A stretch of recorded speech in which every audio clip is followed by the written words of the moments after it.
राम राम।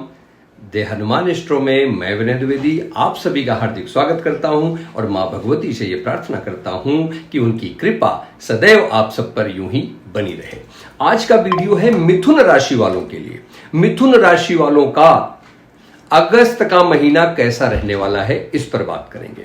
और क्या हम मेनली जानते हैं, 4 पॉइंट पे बात करता हूं जो कि मोस्ट इंपॉर्टेंट होता है, जैसे हमारा सेहत, यानी कि मिथुन राशि वालों के सेहत के बारे में, मिथुन राशि वालों के करियर के बारे में, व्यापार के बारे में, उनके वैवाहिक जीवन के बारे में, उनकी फाइनेंशियल स्टेटस के बारे में, इसी सब पे, और स्टूडेंट जो बच्चे पढ़ रहे हैं उनके, और प्यार वाले जो लोग लव लाइफ में हैं उनके, इसी सब 4 पॉइंट पे बात करता हूं। और वीडियो में मैं ये बताने की कोशिश करता हूं कि जो कुछ भी मैं बता रहा हूं उससे आप लोग रिलेट कर सके कि ये भाव का स्वामी यहां बैठा है तो क्या फल देगा। ये घटनाएं अगर घटनी है आपके जीवन में तो क्यों घटनी है, इसको भी समझाने की कोशिश करता हूं। और ये आशा करता हूं कि आप लोग समझ पाते होंगे, रिलेट कर पाते होंगे। तो देखिए, वीडियो स्टार्ट करने से पहले मिथुन राशि को समझ लेते हैं। तो देखिए, मिथुन राशि क्या है। मिथुन राशि एक द्विस्वभाव राशि है और उसके स्वामी बुध महाराज होते हैं। तो ऐसे लोग, बुध मतलब वाणी, बोलते खूब हैं।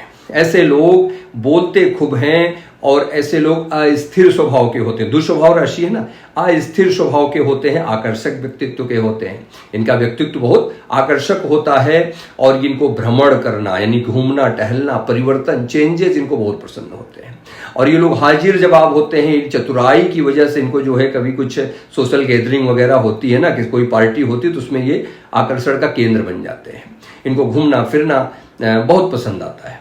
और ये इस राशि के जातक जो है ना, बहुत जल्दी अपने तरफ लोगों का ध्यान आकर्षित कर लेते हैं। तो ये तो हो गई, चलिए, मिथुन राशि वालों के बारे में। अब मैं बात करता हूं कि इस महीने, यानी कि अगस्त के महीने में मिथुन राशि वालों के ग्रह किस राशि और किस भाव में गोचर कर रहे होंगे, ये जानना बहुत इंपॉर्टेंट है। तो देखिए, इनके लग्न भाव पर, यानी मिथुन राशि के लग्न भाव पर 2 ग्रह हैं। एक तो गुरु महाराज बैठे हैं और दूसरे शुक्र महाराज बैठे हैं, यानी मिथुन राशि में। और इनके द्वितीय भाव यानी कि कर्क राशि में सूर्य महाराज और बुध महाराज बैठे हैं। इनके तृतीय भाव यानी कि सिंह राशि में केतु महाराज विराजमान रहेंगे और चतुर्थ भाव में मंगल महाराज विराजमान रहेंगे कन्या राशि में। और इनके 9वें भाव में यानी कि कुंभ राशि में राहु महाराज विराजमान रहेंगे। और इनके 10वें भाव और मीन राशि में शनि महाराज विराजमान रहेंगे। ये तो ग्रहों की स्थिति हो गई। अब मैं आगे बात करता हूं। तो देखिए, पहले तो लग्न को समझिए। लग्न पर 2 ग्रह बैठे हैं, दोनों शुभ ग्रह हैं। तो ये तो बहुत शुभता वाला आपका ये महीना है। 21 तक तो शुक्र महाराज रहेंगे ही। तो लग्न में गुरु और शुक्र बैठे हैं और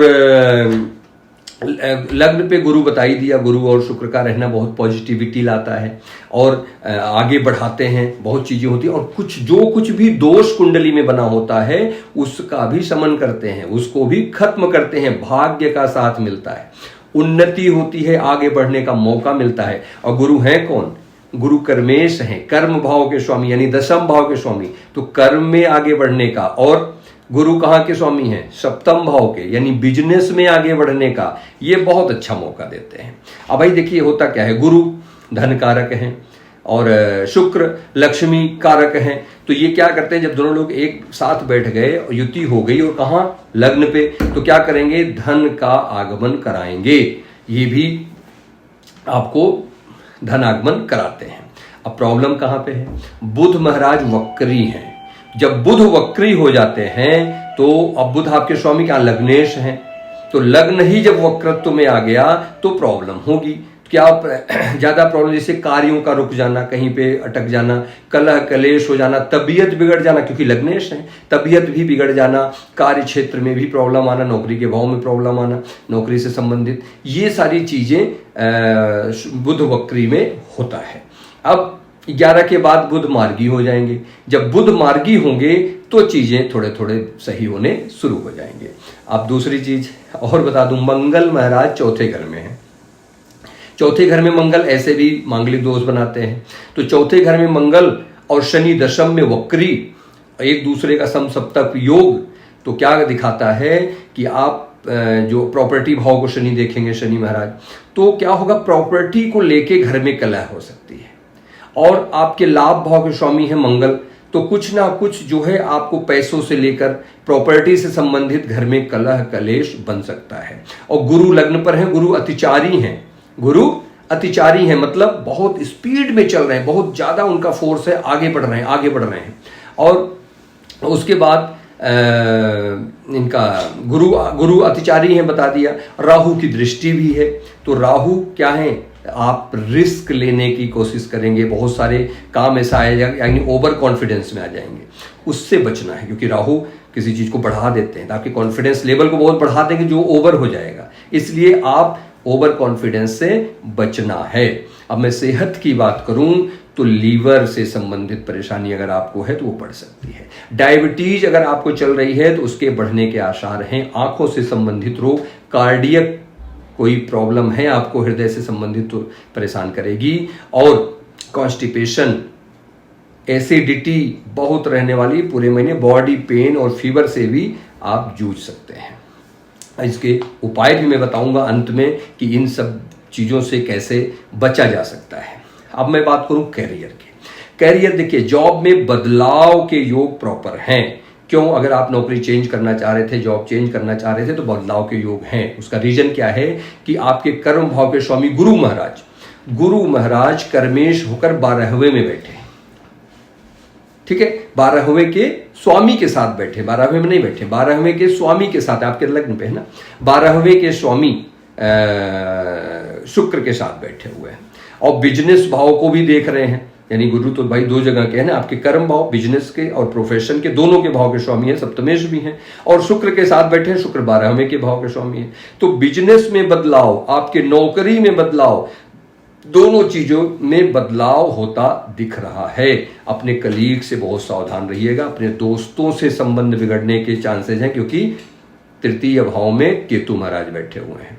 और 17 को जब सूर्य तृतीय भाव में आ जाएंगे, सूर्य का तृतीय भाव में आना अच्छा है, बहुत अच्छा माना जाता है, लेकिन क्या है, वहां पर केतु महाराज बैठे हैं, तो सूर्य क्या हो जाएंगे, पीड़ित हो जाएंगे, यानी ग्रहण दोष में आ जाएंगे। तो क्या हो जाएगा कि आप, और वहां से देखेंगे कहां, नवम भाव को देखेंगे, जहां पर शनि महाराज बैठे हैं।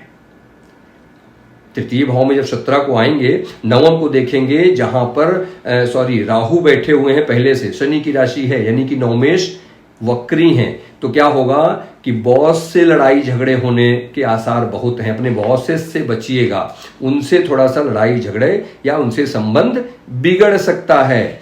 और सरकारी कार्यों में बाधा, कोई सरकारी कार्य है उसमें बाधा आने के आसार प्रॉपर है, उसमें बाधा आ सकती है।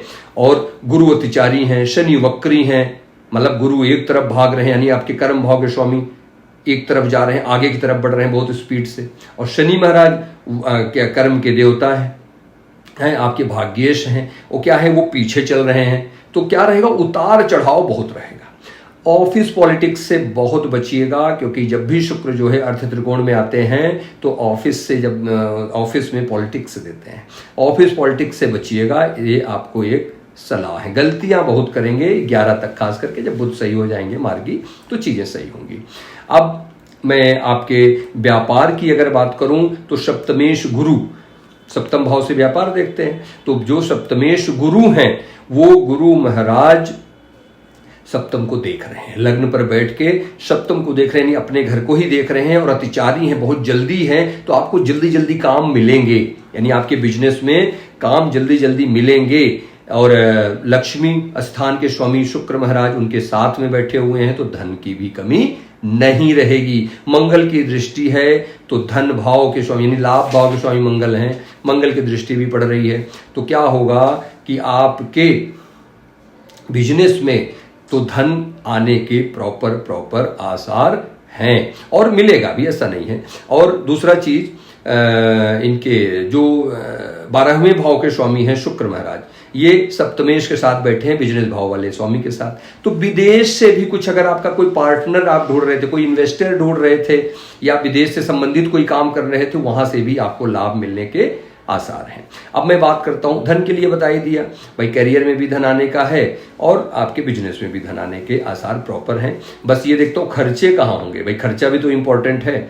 12वें घर के स्वामी लग्न पर हैं, 12वां घर के स्वामी कौन? शुक्र महाराज लग्न पर बैठे हैं और बिजनेस भाव के स्वामी हैं, तो बिजनेस पे भी बहुत खर्च करेंगे। यानी कि आप अपने बिजनेस में कुछ चेंजेस लाने के लिए, कुछ बदलाव लाने के लिए बहुत खर्च करने वाले हैं अगर आप व्यापार करते हैं तो। और उसके बाद आपका लग्जूरियस लाइफ पे खूब खर्चे करेंगे। पेट्स, अगर घर में कोई जानवर पाल रखा है, कोई पेट्स पाल रखे हैं, उसके ऊपर बहुत खर्चा होगा। यात्राओं पे होगा, कुछ डोनेशन करना चाह रहे थे, बहुत दिन से नहीं कर पा रहे थे, उस पर भी आपके खर्चे बहुत होंगे। धार्मिक अनुष्ठान कुछ घर में हो सकता है जिस पर खर्चे होंगे। कुछ बड़ा खरीदने की सोच रहे थे ना, बड़ा कुछ खरीदने पे भी खर्चे आपके हो सकते हैं। अब मैं बात करता हूं जो लोग प्यार में हैं, जो लोग लव लाइफ में हैं, तो देखिए उसमें क्या है कि नए रिलेशन बन सकते हैं, क्योंकि भाई शुक्र महाराज लग्न पर बैठे हैं, आपके पंचमे शुक्र हैं, लग्न पर बैठे, शुभ ग्रह के साथ बैठे, गुरु के साथ, और गुरु की दृष्टि भी है पंचम पे, तो ये बहुत अच्छा समय है, नए रिलेशन आप बना सकते हैं। और अगर आप विवाह की बात करना चाह रहे थे अपने प्यार में, तो भाई गुरु हैं, शुक्र हैं, लग्न को देख रहे, लग्न पे बैठ के सप्तम को देख रहे हैं, और पंचमेश और सप्तमेश, यानी एक पंचमेश मतलब प्यार, सप्तमेश मतलब विवाह, दोनों भाव के स्वामी लग्न पर बैठे हैं और सप्तम विवाह भाव को देख रहे हैं, तो विवाह में आगे बढ़ने के लिए ये बहुत अच्छा समय है। चलिए अब बात करता हूं वैवाहिक जीवन की। तो वैवाहिक जीवन में देखिए क्या है, मंगल चौथे भाव में बैठ के एक मांगलिक दोष बनाते हैं, बहुत बुरा तो नहीं कह सकते। और दूसरा क्या है, सप्तमेश अतिचारी हैं, बहुत जल्दबाजी में है, तो क्या होगा कि थोड़ा सा अनसेटिस्फैक्शन बना रहेगा हस्बैंड वाइफ के बीच में। शुक्र के साथ हैं, शुक्र जो उनके साथ में है, 12वें के स्वामी शुक्र हैं, तो कुछ छुपी हुई चीजें, क्योंकि गुरु के साथ यानी सप्तमेश के साथ शुक्र महाराज है, तो कुछ छुपी हुई चीजें बाहर आ सकती हैं, या बहुत सारी चीजें छुपाई जा सकती हैं। ये सब के भी आसार हैं जो कि आपको नहीं करना है, तो इस पे जरा ध्यान रखिएगा। राहु का भी प्रभाव है तो भ्रम बना रहेगा बहुत। शनि केतु मंगल सबका प्रभाव है, तो बस दिक्कत तो है यहाँ पे, लेकिन भाई मंगल का भी प्रभाव है, शनि का भी है, राहु का भी है, लेकिन बचाव कहाँ पे है? दो शुभ ग्रह गुरु और शुक्र देख रहे हैं सप्तम भाव को, इससे आपका विवाह में बचाव है, कोई ना कोई बीच बचाव करेगा। अब मैं बात करूं स्टूडेंट की, जो बच्चे पढ़ रहे हैं, तो देखिए पंचमेश लग्न में है, बहुत अच्छा, गुरु के साथ, गुरु ज्ञान के कारक हैं, गुरु के साथ बैठे हुए हैं और पंचम को देख भी रहे हैं, तो ये बहुत अच्छा है। बुध जब 11 को वक्री से मार्गी हो जाएंगे तो अच्छा समय है। विदेश में कोई जॉब या विदेश में कोई पढ़ाई के लिए जाना चाह रहे थे तो वो भी बहुत अच्छा है, क्योंकि सप्तमेश 12वें के भी स्वामी है और अच्छी अवस्था में लग्न पर है, कर्मेश के साथ में बैठे हैं, तो ये सब चीजें मिला के आपके अच्छे योग बना रहे हैं। कुल मिला के ये अच्छा है, बस सेहत का ही थोड़ा ध्यान रखिएगा। अब उपाय की अगर मैं बात करूं तो उपाय में क्या करना है आपको, दही चावल घी का दान करिए किसी मंदिर में, और वृद्धाश्रम में, वृद्धाश्रम होता है ना, वृद्धाश्रम, उसमें जाके कुछ ना कुछ दान जरूर कीजिए, और गंगा जल और दूध से भगवान शिव का रुद्राभिषेक करिए, तो आपके जो भी निगेटिविटी इस अगस्त माह में बनी हुई है वो अवश्य दूर होगी। चलिए आज के लिए इतना ही, मिलते हैं नेक्स्ट वीडियो में, तब तक के लिए नमस्कार। और दूसरी चीज, लोग कहते हैं कि जोड़ा जल्दी जल्दी बोला करिए, मतलब वीडियो शॉर्ट बनाया करिए, तो इसलिए मैं जल्दी जल्दी बोलता हूँ, सारा कवर नहीं हो पाता है। चलिए ठीक है, धन्यवाद।